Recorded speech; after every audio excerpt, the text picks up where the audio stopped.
নির্বাচনকে সামনে রেখে ধানের শীষের যে প্রার্থী খালেদা জিয়া এবং তারেক রহমানের ধানের শীষের মনোনীত প্রার্থী আলহাজ আবু সুফিয়ান সাহিদকে ধানের শীষের যে মার্কা সেই মার্কায় জয়যুক্ত করার জন্য আজকে এই উদাহরণ বৈঠকে আমি সর্বপ্রথম ধন্যবাদ জানাই চট্টগ্রাম মহানগর দলের যুগ্ম সম্পাদক আব্দুল মালিক ভাইকে আমি আমার ব্যক্তিগত পক্ষ থেকে অভিনন্দন জানাচ্ছি।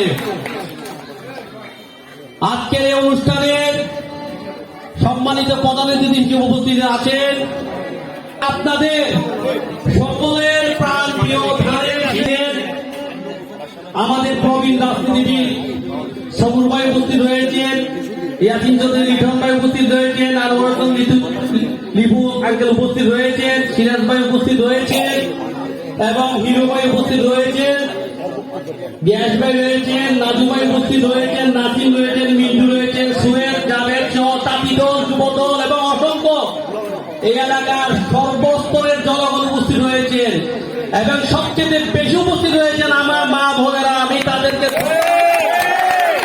আমাদের এই ওয়ার্ডে ৫১,০০০ বুথ রয়েছে, তার মধ্যে ২৭,০০০ কিন্তু নারী বুথ রয়েছে। আপনাদের অগ্রাধিকার সবচেয়ে বেশি, আপনাদেরকে কাজ করতে হবে।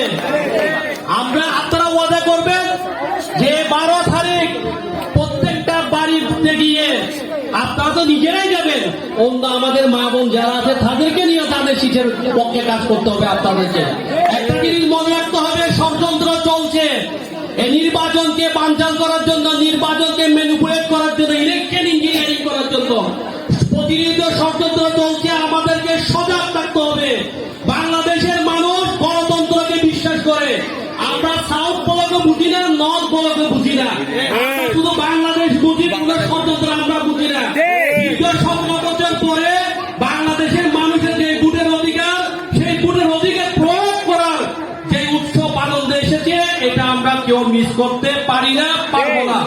এই দেশটাকে আমরা আফগানিস্তান বানাতে চাই, এই দেশটাকে কি ইরাক বানাতে চাই, সিরিয়া বানাতে চাই, পার্শ্ববর্তী রাষ্ট্র ভারত এই দেশটাকে আফগানিস্তান সিরিয়া বানানোর চক্রান্ত চলছে। যে এইটা মুসলিম অধ্যুষিত একটা দেশ, এই দেশটাকে ধ্বংস করার জন্য সবচেয়ে বেশি ভারত কিন্তু আমাদের পিছনে উঠে পড়ে লেগেছে।